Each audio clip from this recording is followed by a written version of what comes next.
teman-teman, kita hari ini mau coba ngebahas tentang siklus batuan. Nah, jadi siklus batuan itu apa sih? Sebenarnya siklus batuan itu adalah siklus, karena namanya siklus, jadi dia itu berulang ya. Dimana suatu batuan itu terbentuk, dari apakah dia itu terbentuk, terus apakah si komposisinya atau si sifat-sifat kimia itu bisa berubah, si struktur kimianya itu bisa berubah. Nah, kita akan coba ngebahas di sini, di siklus batuan. Yang pertama harus kita pahami itu adalah tentang lapisan bumi. Yang mana lapisan bumi itu terdiri dari berbagai lapisan. Tapi prinsip yang harus pertama kita sepakati adalah tentang ini. Dimana ketika kita semakin ke bawah, si tekanan sama suhunya itu akan semakin meningkat. Ya. Terus sekarang yang bakal kita bahas untuk pertama adalah keras atau kerak. Jadi si kerak ini tuh terbagi menjadi dua, yaitu ada kerak samudra sama kerak benua. Karena namanya beda, ya berarti penyusunnya juga beda. Sekarang kita lihat. Nah, si kerak samudra ini tuh punya densitas 3 gram per cm kubik. Nah, si 3 gram per cm kubik ini tuh, dia itu massa jenisnya, si kepadatannya gitu loh. Terus ada juga nih si ketebalan itu 7 km. Tipis ya. Nggak tipis banget sih, cuman ya segituan lah. Terus dia tuh sifatnya basa. Kenapa basa? Karena didominasi sama Si dan Mg. Selanjutnya adalah kerak benua. Dia densitasnya lebih kecil daripada kerak samudra. Tadi kan kerak samudra tuh 3, tapi kerak benua tuh 2,7. Bentar ya. Nah, densitasnya 2,7 kalau kerak benua. Lalu, ketebalannya juga jauh beda ya. Kerak samudra cuma 7, lah ini 35 km. Bahkan di beberapa titik nih, sampai 70 km. Salah satu contohnya tuh, bukan satu contohnya, tapi tepatnya tuh yang 70 km tuh ada biasanya tuh di pegunungan-pegunungan yang tinggi, kayak pegunungan Rocky atau pegunungan Himalaya. Nah, di sana tuh tebal. Kenapa ya? Karena pegunungannya juga tinggi. Dia 70 km tuh nyampe di sana. Nih ya, meskipun bukan sampai di pegunungan, tapi yang rata-ratanya aja 35 kilo tuh ya udah lebih tebal banget nih daripada kerak samudra. Dia 7 kilo, tapi ini 35 kilo, 5 kali lipat bedanya. Terus dia tuh sifatnya asam, berseberangan ya sama kerak samudra. Nah, dia tuh asam ya. Asam karena apa? Karena didominasi sama silica aluminium.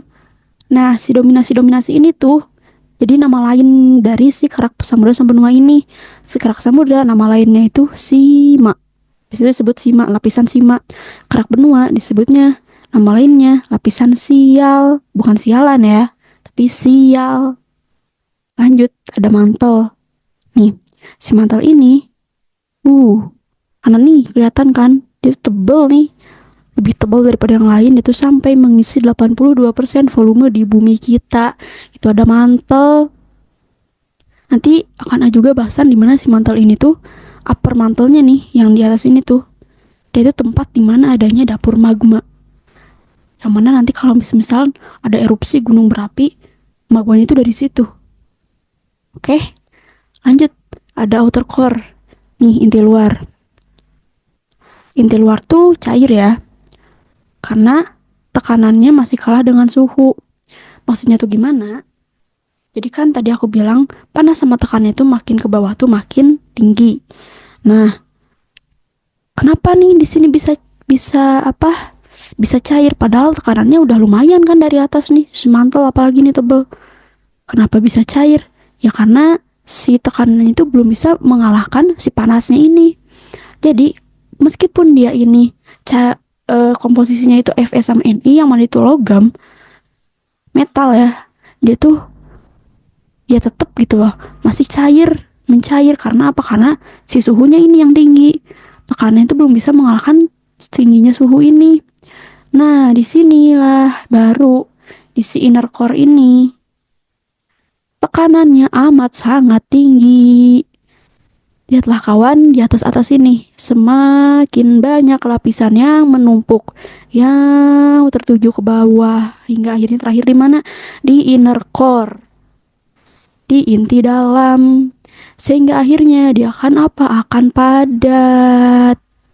Meskipun komposisinya sama, Fe sama Ni. Oh iya, si Fe ini tuh, si ferrumnya tuh kurang lebih dia tuh sekitar 80% ya di inti bumi tuh. Terus nikelnya itu sekitaran 10%, lalu sisanya itu unsur-unsur lain. Itu ya buat lapisan bumi secara sekilas ini. Nah, di sini yang untuk di sini sama sih, ini tuh lapisan bumi juga. Cuman aku tuh mau mengenalkan ke kalian tentang litosfer dan juga zona-zona diskontinuitas. Yang pertama adalah litosfer nih. Litosfer ini tuh apa sih? Jadi si litosfer ini tuh berasal dari litos. Litos itu artinya batuan. Terus fer. Fer itu apa? Fer itu adalah lapisan. Jadi dia tuh disebutnya sebagai lapisan batuan. Kok bisa disebut lapisan batuan? Karena apa? Karena dia tuh ini kerak ya. Kerak kan? Nih, yang abu-abu tuan itu kerak. Dia itu dikelompokkan bersama dengan mantel yang paling atas. Nah, mantel yang paling atas ini sama juga nih keras, sama kayak si kerak, makanya itu dikelompokkan nih satu. Kalau misalnya ada pertanyaan, manusia tuh hidup di lapisan mana sih? Kan kita nggak mungkin ya. Kalau misalnya kita nggak jawab ada di inti bumi, apalagi kalau misalnya kita ngejawabnya tuh di inti bumi yang dalam, inti dalam, kan nggak make sense gitu. Ya mati meren ya. Jadi ya itulah jawabannya itu ada di litosfer, di sini, di atas. Nah, selanjutnya kan tadi aku bilang mau ke zona diskontinuitas. Si zona diskontinuitas ini tuh apa? Diskontinuitas itu berarti tidak menerus. Yang mana kalau misalnya kita ketemu sama zona diskontinuitas, berarti itu tuh batas akhir nih. Suatu ini tuh berbeda gitu loh. Sifatnya kayak nih, misal nih mantel sama kerak, dia dipisahkan sama moho. Mohorific diskontinuitas. Si moho ini tuh membatasi dua ini. Tapi sebelumnya kan aku bilang apa? Kalau mereka berdua tuh dikelompokkan karena sama-sama keras. Tapi ya sama aja. Maksudnya dia tuh masih berbeda gitu loh. Mantel, dia tuh masih mantel bawahnya tuh, meskipun dia tuh keras. Si abu-abu muda ini tuh, tapi sama aja dia tuh masih masuknya tuh ke mantel, bukan kerak. Makanya di sini ada zona tidak menerus. Jadi dia tuh nggak menerus semuanya tuh keras ke bawah, nggak kan? Nggak semuanya terus ke bawah tuh kerak, nggak. Jadi di situ ada zona batas lah ya disebutnya tuh. Namanya di sini mohorific. Mohorific itu tadi antara apa? Antara kerak sama mantel ya. Kerak sama mantel itu apa? Pembatasnya tadi mohorific diskontinuitas. Selanjutnya apa? Gutenberg diskontinuitas. Gutenberg ini membatasi antara mantel keseluruhan nih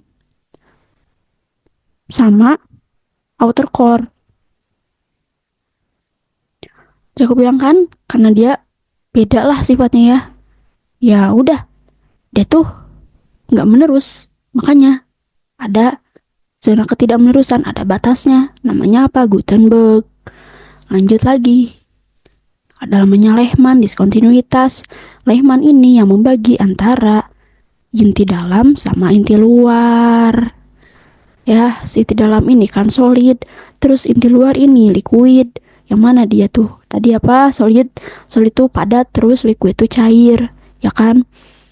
Nah, ya beda lah gitu ya. Si sifatnya juga sangat beda gitu. Dia tuh liquid, dia solid. Ketidakmenerusan. Udah nggak sama, ya udah ada zona Lehman.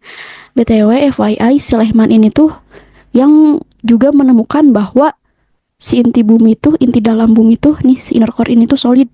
Si Lehman ya, dia tuh seorang cewek, tante lah ya. Oh enggak, udah nenek, tapi nemunya kayaknya mesti tante deh. Pokoknya dia tuh, si tante ini tuh menemukan si inner core ini tuh solid itu ketika dia tuh lagi ada, kalau nggak salah tuh penelitian tentang gelombang gempa bumi di New Zealand, kalau nggak salah ya. Nah, jadi dia tuh berpikir kalau, pantulan gelombang seismiknya kok beda gitu ya. Karena kan gak semuanya pantulan gelombang seismik tuh eh bisa tembus ke liquid sama solid, tapi ada beda-beda lagi kan nanti tuh dikelompokkannya. Nah, dia tuh nemu kalau semisal si gelombang ini tuh kok kayaknya si gelombang ini tuh cuman terjadi tuh kalau misalnya itu menemukan sesuatu yang solid gitu, sesuatu yang padat. Akhirnya si Lehman itu menemukan kalau ya inti dalam ini tuh solid gitu sifatnya tuh. Padahal si seismolog atau si peneliti-peneliti sebelum si Lehman ini tuh udah beranggapan kalau inti dalam tuh ya liquid semua. Tapi si Tante Lehman ini tuh akhirnya menemukan bahwa di inner core atau di inti dalam ini tuh padat sifatnya. Gitu. Keren dia coy. Lanjut nih. Sekarang ke inti bahasan itu tentang siklus batuan. Nah, si siklus batuan ini tuh dia tuh kita ngelihat awalnya itu tentang magma. Pun kita prinsip yang tadi masih harus tetap kita sepakati bahwasannya semakin ke bawah panas dan tekanan itu semakin meningkat ya. Jadi yang pertama tuh magma. Si magma ini tuh ketika dia tuh nanti keluar, nah si keluarnya ini tuh kan bisa melalui erupsi, terus bisa juga melalui rekahan-rekahan batuan di atasnya, lapisan-lapisan batuan di atasnya, tapi namanya tuh beda ya nanti tuh. Jadi si magma ini ketika dia ke atas, ini kan panas tekanan semakin ke bawah semakin meningkat, berarti semakin ke atas sebaliknya dong. Nah semakin ke atas panas itu berkurang, otomatis apa, adanya pendinginan. Gak sepanas awal, suhunya udah gak mampu lagi buat apa, melelehkan si magma ini. Jadi gimana, ya dia membeku, ada terjadinya kristalisasi ya semakin ke atas tuh nanti. Nah dia tuh jadi si magma ini tuh pilihannya tuh ada dua, antara dia tuh akan keluar melalui erupsi atau melalui celah-celah batuan ini. Dia tuh kalau misalnya celah batuan tuh gak keluar ya, jadi dia tuh masih di dalam gitu ya, gak keluar dar gitu kayak gitu enggak.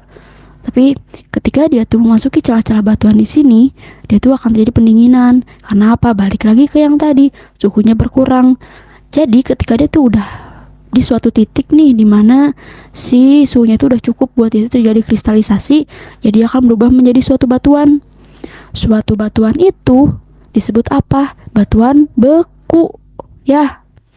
Jadi kalau misalnya ada batuan yang kalau misalnya ada magma yang mendingin terus menjadi batuan, itu disebutnya batuan beku gitu ya, atau di bahasa Inggris itu igneous rock. Nah terus ada juga ekstrusif. Kalau ekstrusif dia tuh jadi si magmanya tuh keluar kan tadi melalui erupsi ya. Nah ketika gitu si ininya tuh apa, si ketika magma keluar dia tuh udah bukan magma lagi kan namanya, tahu nggak disebutnya tuh apa? Lava ya. Nah si lava ketika dia keluar amat pendinginannya tuh makin cepet gitu loh. Kenapa? Ya karena terjadi sama ini nih, tenaga eksogen. Tenaga eksogen tuh punya agen, ada air, angin, es atau salju. Jadi itu bisa kontak sama ini nih, mereka bertiga. Bisa air, bisa angin. Contoh lah angin gitu ya. Udah keluar nih si magma ini tuh, terus kena angin, kena air, ya makin gitu ya pendinginannya tuh makin cepet. Apakah dia akan menjadi batuan? Ya iya gitu ya, jadi batuan. Itu yang pertanyaan konyol sih sebenarnya. Nah si batuan ini yang di luar, yang terbentuknya di luar, si magma yang membeku di luar dan akhirnya menjadi batuan itu disebutnya apa? Batuan beku luar atau ekstrusif, batuan beku ekstrusif. Nah yang di sini, yang di dalam itu namanya batuan beku intrusif gitu ya. Terus sekarang kemana? Kita ke batuan sedimen. Nah nanti si batuan sedimen ini tuh terjadi karena apa? Nih misal nih ada intrusif, batuan beku intrusif ke atas, ada terjadi yang namanya tuh dinamika bumi itu ada yang namanya itu diastropisme.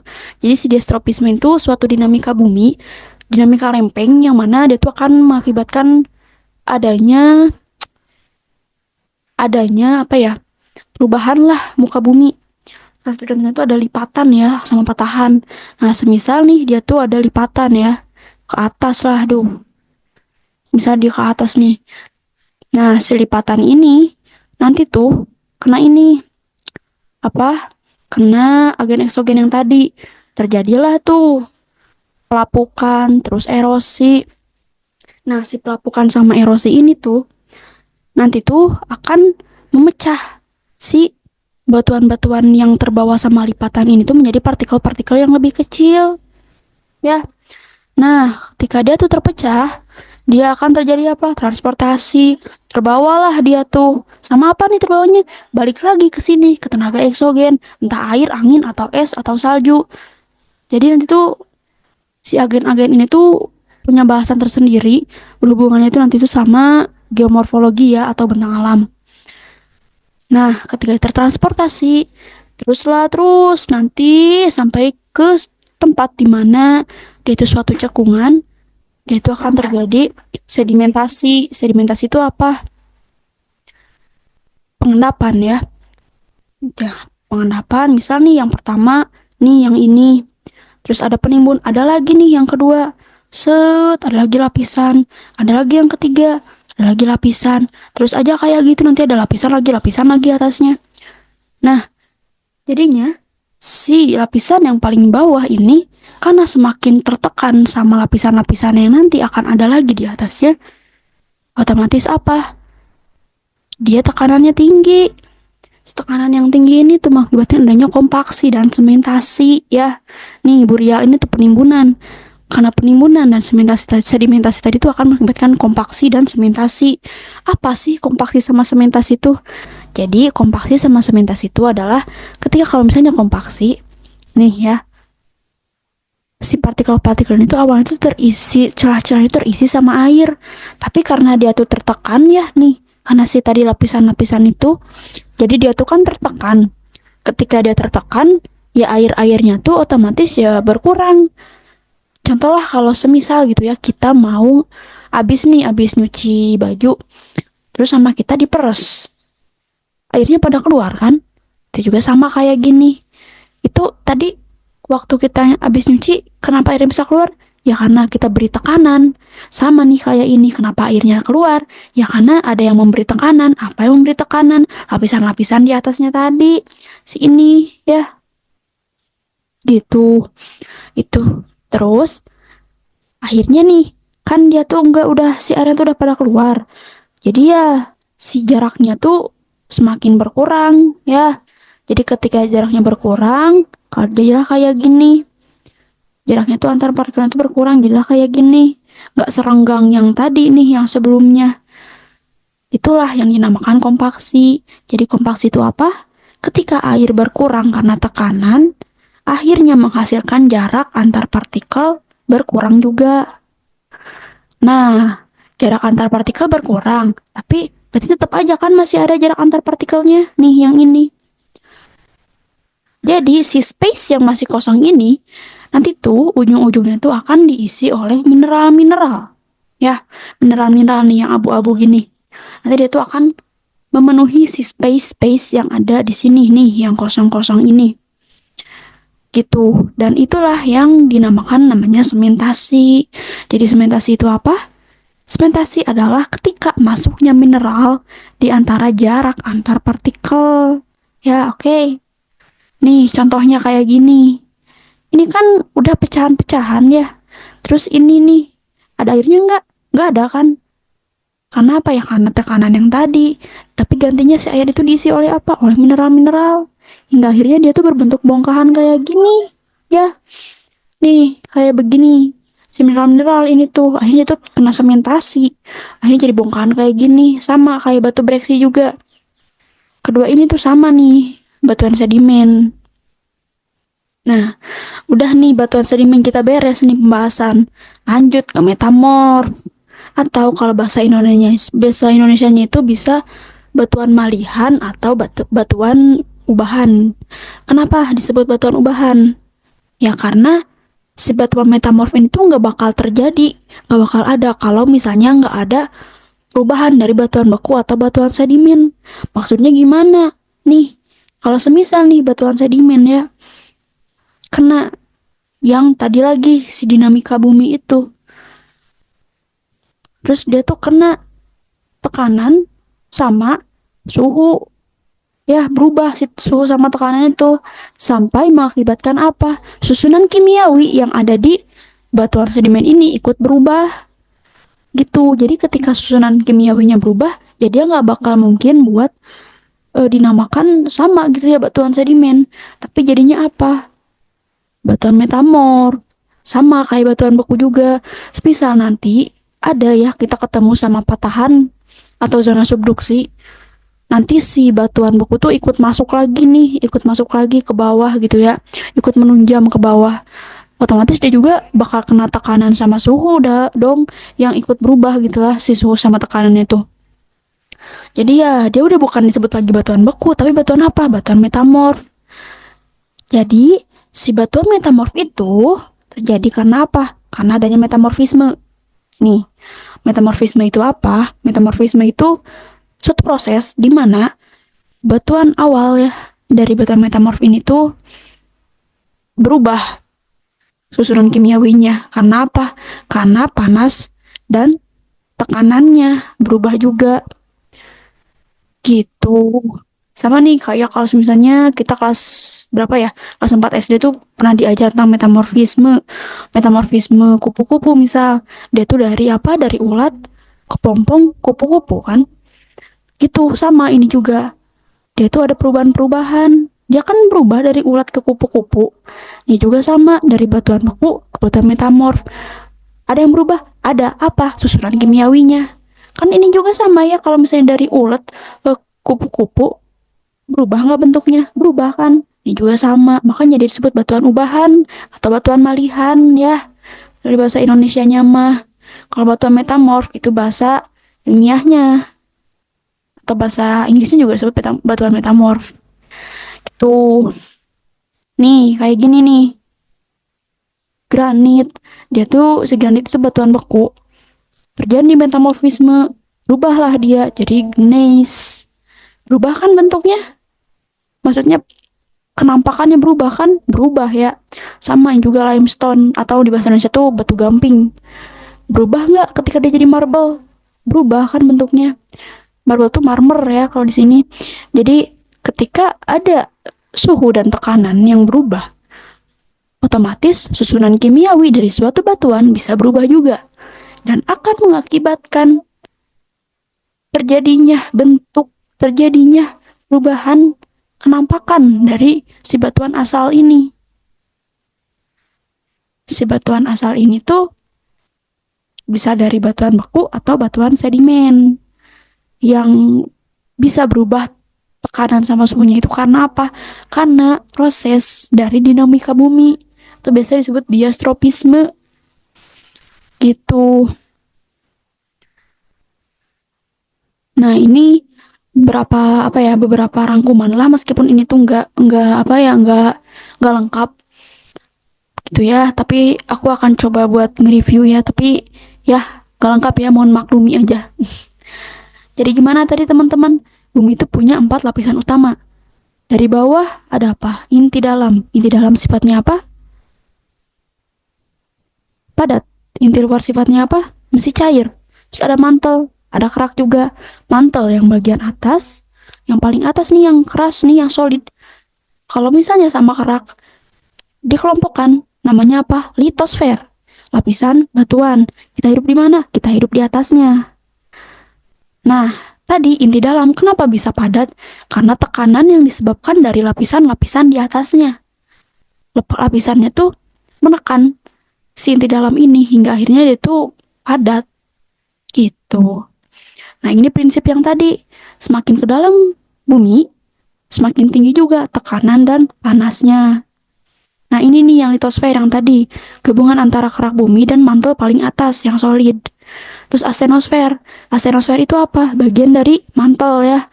Bagian dari mantel, tempat adanya magma, tempat adanya dapur magma. Oke, jadi ketika nanti ada erupsi, si magma itu munculnya dari mana sih? Dari inti dalam bumi? Bukan, tapi dari mantel. Tepatnya astenosfer. Magma nih. Magma ketika ada erupsi, ada yang namanya magma, ada yang namanya lava. Bedanya apa? Kalau magma masih ada di dalam bumi, masih ada di bawah permukaan bumi ya, belum keluar, belum erupsi, belum keluar gitu. Kalau misalnya udah keluar, dinamakan apa? Dinamakan lava. Jadi lava itu magma yang telah keluar dari permukaan bumi. Oke, mungkin kalau dari aku cukup segitu buat siklus ya.